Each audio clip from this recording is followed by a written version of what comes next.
Hi folks, I'm Matt from the Arbitrum Foundation. Hunter from Off-Chain Labs. And we're here in Brussels. We're here at ETH Global, which is the hackathon, about 1,500 developers rounding off the week of ETHCC. Yeah, it's been an exciting week here for ETHCC. We started off with GovHack, then we had Arbitrum Day, there's been a bunch of side events, and now we're here for the hackathon.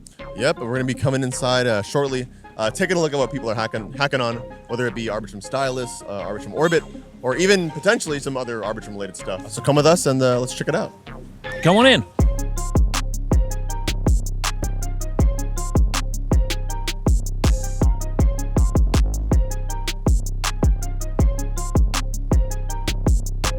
I'm here with Natalia and Kirill and talking about the project that they are looking to build on Arbitrum.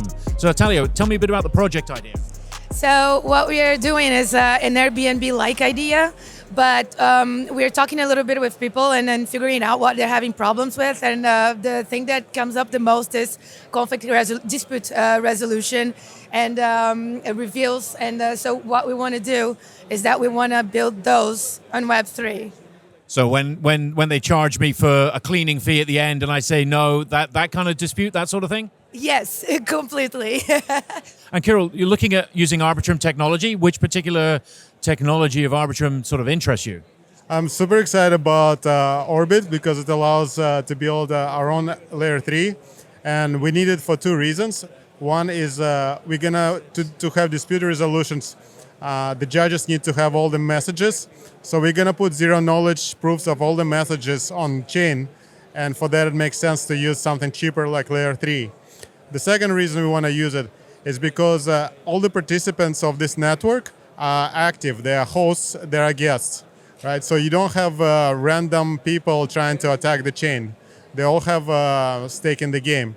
So it makes sense to have a smaller layer 3 chain that's somewhat permission-based, where people want to help each other.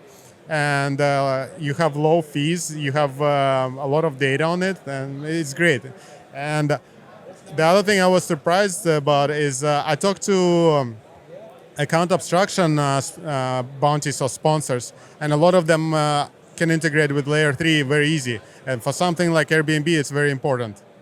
Yeah, that'd be good. And I guess this is a natural fit for like creating your own layer 3s when you already have like an existing natural like ecosystem here. Like you said, you've got the hosts, you've got the guests, so you already have a sort of a logical network there, and then to fit like a blockchain network to that probably makes a lot of sense. That's completely true. Yes. Cool. Well, thanks a lot, and great to chat to you both. And I look forward to seeing the end result of what you build. Thank you. Thank you.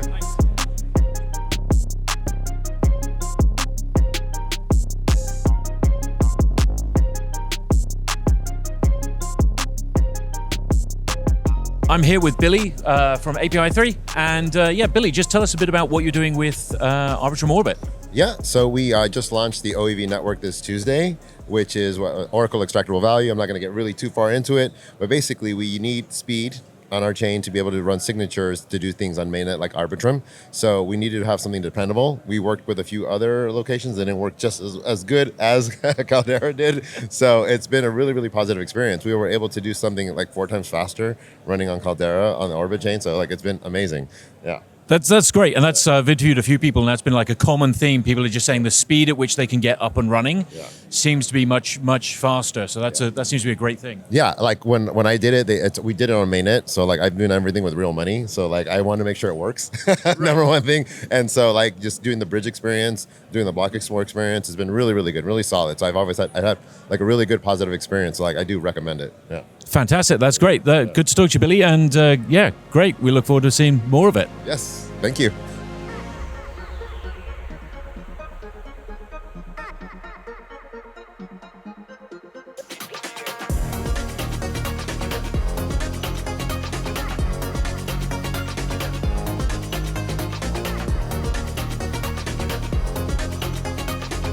So I'm here with Jean. Jean, you're looking to build something on top of Arbitrum, right?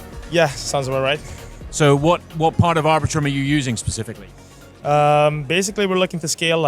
We're looking to build something gaming-wise. Okay. Use Arbitrum as a base network, and having a thermal network that's going to spin up from Arbitrum. So Arbitrum Orbit? Exactly, yeah. That's what we're aiming for. So we can have like a life cycle within a game that is going to be on the orbit itself, and then from the results based on the responses, whoever wins the game, roll back to the main chain and have something there. That's like the core principle of it, but yeah, we'll see how it goes. So this is going to be something like an ephemeral layer 3, maybe off of like Arbitrum 1, that will then commit back to Arbitrum 1 the final results? Correct, yeah. So we're going to have some oracles there, some randomness, and determining who will be the winner.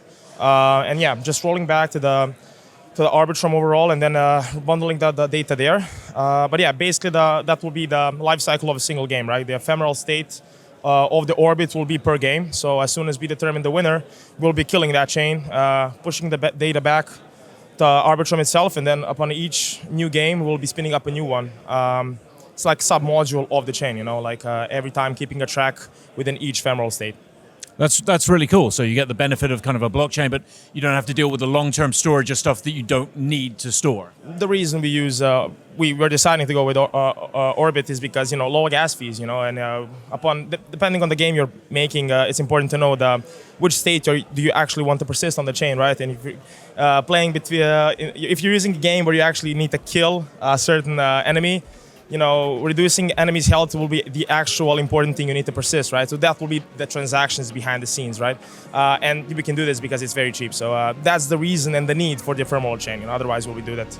Not saying that Arbitrum itself is expensive, but you want to go as low as you can when you scale it up to multiple users. Yeah? Right, exactly.